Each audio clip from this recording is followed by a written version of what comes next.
Guys बहुत सारे ऐसे एक्सप्रेशंस हैं या मैं कहूँ कि ऐसे स्ट्रक्चर्स हैं जो हम सब अपनी लोकल लैंग्वेज में अपनी डे टू डे कॉन्वर्सेशन में बहुत ज़्यादा यूज़ करते हैं। बट हम इन स्ट्रक्चर्स को, इन एक्सप्रेशंस को इंग्लिश में भी यूज़ करना चाहते हैं in order to make our conversation impressive.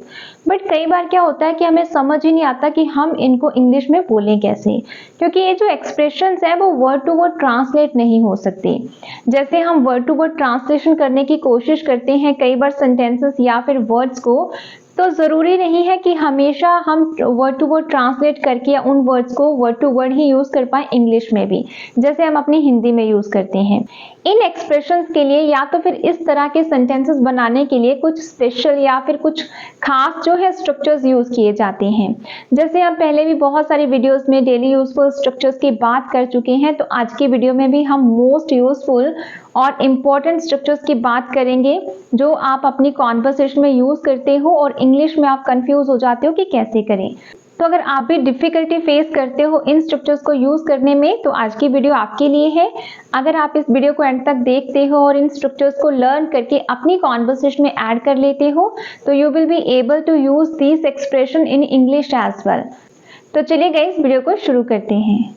तो आज का हमारा पहला स्ट्रक्चर है जहां पे आप बोलते हो बात से मुकर जाना। जहां पे भी आप बोलते हो कॉन्वर्सेशन में कि बात से मुकर जाना या अपनी बात से पीछे हट जाना, वहां पे हम इंग्लिश में टू स्ट्रक्चर्स यूज करते हैं, एक्सप्रेशंस यूज करते हैं, जिसमें सबसे पहले आप यूज करोगे go back on one's word. Go back on one's word. दूसरा जो स्ट्रक्चर है उसमें आप यूज करोगे go behind one's word. Go behind one's word. दोनों का मतलब सिमिलर है, दोनों में से आप एक स्ट्रक्चर यूज कर सकते हो, बात से मुकर जाना या फिर अपनी बात से पीछे हट जाना, go back on one's word. दूसरा है go behind one's word. Sentences की अगर हम बात करें इस स्ट्रक्चर को सेंटेंसेस में यूज करने की, तो सबसे पहला स्ट्रक्चर आप यूज कर सकते हो जिसमें सबसे पहले आप यूज करोगे सब्जेक्ट, फिर आप यूज करोगे हेल्पिंग वर्ब, फिर आप यूज करोगे go back on one's word, उसके बाद अदर वर्ड्स। गो यहाँ पे मेन एक्शन है, आप उसको टेंस के अकॉर्डिंग चेंज कर सकते हो, जैसा भी सेंटेंस होगा वैसे ही एक्शन वैसा ही वर्ब आप यूज कर लोगे गो से। और हेल्पिंग वर्ब भी डिपेंड करता है कि कैसा सेंटेंस आप बना रहे हो। दूसरा स्ट्रक्चर भी आप यूज कर सकते हो जहां पे अगेन आप सब्जेक्ट यूज करोगे, फिर helping verb according to sentence, go behind one's word. Go यहाँ पे मेन एक्शन है, अगेन आप चेंज कर लोगे अकॉर्डिंग टू सिचुएशन, उसके बाद अदर वर्ड्स। सिमिलर स्ट्रक्चर है, मीन सिमिलर जो है स्ट्रक्चर है सेंटेंसेस को बनाने का, बस एक में आप यूज करोगे go back on one's word, दूसरे में गो बिहाइंड वंस वर्ड। ये जो वंस है सेंटेंसेस में वो चेंज हो जाएगा अकॉर्डिंग टू सिचुएशन। वंस की जगह पे आप वो पर्सन का पोजेसिव प्रोनाउन लगाओगे जो भी अपनी बात से मुकर रहा है या पीछे हट रहा है, जैसे go back on his word, her word, their word. जैसा भी सेंटेंस है वैसे आप इसको चेंज कर लोगे। चलिए कुछ एग्जांपल्स की हेल्प से समझते हैं। जैसे फर्स्ट एग्जांपल देखें, अब तुम अपनी बात से नहीं मुकर सकते, मतलब तुम अपनी बात से पीछे नहीं हट सकते। Now you can not go behind your word. Now you can not go behind your word. आप चाहो तो दूसरा स्ट्रक्चर भी यूज कर सकते हो, now you can not go back on your word. Now you can't go back on your word. वो अपनी बात से कभी पीछे नहीं हटती या फिर कभी नहीं मुकरती। She never goes back on her word. She never goes back on her word या फिर she never goes behind her word. She never goes behind her word. Guys ये स्ट्रक्चर यूज करना बहुत ही आसान है, जैसे कि हमने एग्जांपल्स के साथ सीखा, आप भी इनको कॉन्वर्सेशन में यूज कर सकते हो। नेक्स्ट अगर हम अपने स्ट्रक्चर की बात करें जहां पे भी आप बोलते हो कि मैं उनमें से नहीं हूं, मैं उनमें से नहीं हूं जो धोखा देते हैं, या फिर मैं धोखा देने वालों में से नहीं हूं, मैं उनमें से नहीं हूं जो हार मान लेते हैं, मैं झूठ बोलने वालों में से नहीं हूं, या फिर मैं उनमें से नहीं हूं जो झूठ बोलते हैं। तो जब भी आप ऐसे सेंटेंसेस अपनी कॉन्वर्सेशन में यूज करते हो, तो जहां पे भी आप अपने सेंटेंसेस में ये स्ट्रक्चर यूज करते हो, मैं उनमें से नहीं हूं, वहां पे आप यूज करोगे आई am not one of those. I am not one of those. Sentences में यूज करना बहुत आसान है। सबसे पहले आप यूज करोगे आई am not one of those, उसके बाद हु आप यूज करोगे, फिर आप यूज करोगे first form of the verb, फिर ऑब्जेक्ट, फिर एक्स्ट्रा पार्ट अगर आपके सेंटेंस में है तो। आई am not one of those who, उसके बाद V1 object and extra part. चलिए कुछ एग्जाम्पल्स देखते हैं। जैसे फर्स्ट एग्जाम्पल है, मैं उनमें से नहीं हूं जो हार मान लेते हैं, तो आप बोलोगे I am not one of those who give up. I am not one of those who give up. मैं धोखा देने वालों में से नहीं हूं, या मैं उनमें से नहीं हूं जो धोखा देते हैं। आई am not one of those who cheat. I am not one of those who cheat. मैं उनमें से नहीं हूं जो बिना वजह सोचते रहते हैं। तो आप बोलोगे I am not one of those who keep thinking without any reason.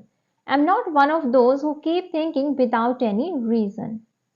तो जब भी गाइस आपको बोलना है कि मैं उनमें से नहीं हूं, तो आप ये स्ट्रक्चर यूज करोगे आई am not one of those. Next अगर हम अपने स्ट्रक्चर की बात करें जहां पे आप बोलते हो कि एक बात पर अटक जाना, तुम एक बात पर क्यों अटक जाते हो, वो एक ही बात पर अटक जाती है, या फिर तुम एक बात के पीछे क्यों पड़ जाते हो, एक बात पर मत अटको या एक ही बात को पकड़कर मत बैठो। तो जहां पे भी आप बोलते हो एक बात पर अटक जाना, या फिर एक बात के पीछे पड़ जाना, या फिर एक बात को पकड़कर बैठ जाना, इन तीनों में से कोई भी स्ट्रक्चर अगर आप अपनी लोकल लैंग्वेज में यूज करते हो तो इंग्लिश में आप यूज करोगे get stuck on one thing. Get stuck on one thing मतलब एक बात को पकड़कर बैठ जाना, एक बात के पीछे पड़ जाना, उस बात पर अटक जाना, वहां पे आप यूज करोगे get stuck on one thing. Sentences बनाने के लिए सबसे पहले आप सब्जेक्ट यूज करोगे, फिर helping verb according to your sentence, और टेंस जो भी आप जिस भी टेंस में बना रहे हो सेंटेंस, उसके बाद get stuck on one thing structure आ जाएगा, फिर अदर वर्ड्स आ जाएंगे अगर आपके सेंटेंस में हैं तो। गेट यहाँ पे मेन एक्शन है, आप उसको चेंज कर सकते हो अकॉर्डिंग टू सिचुएशन और सेंटेंस। चलिए कुछ एग्जांपल्स देखते हैं। जैसे फर्स्ट एग्जांपल है, तुम एक बात पर क्यों अटक जाते हो, तो आप बोलोगे why do you get stuck on one thing. Why do you get stuck on one thing. तुम एक बात को पकड़कर बैठ जाते हो। You get stuck on one thing. You get stuck on one thing. वो एक ही बात के पीछे पड़ा था कि उसने ऐसा क्यों किया। He got stuck on one thing that why he did so. He got stuck on one thing that why he did so. एक बात पर मत अटको या फिर एक बात को पकड़कर मत बैठो। Don't get stuck on one thing. Don't get stuck on one thing. अगर हम अपने नेक्स्ट स्ट्रक्चर की बात करें जहां पे आप बोलते हो कि किससे पूछकर आप वहां गए, किससे पूछकर आप यहाँ बैठे, किससे पूछकर आपने ये काम किया, किससे पूछकर आपने मेरा फोन छुआ या कोई चीज यूज की। तो बहुत सारे ऐसे कॉमन सेंटेंसेस हैं जो हम डेली कॉन्वर्सेशन में बोलते हैं किससे पूछकर। किससे पूछकर बहुत ही कॉमन एक्सप्रेशन है, वहां पे इंग्लिश में आप बोलोगे बाय आस्किंग whom।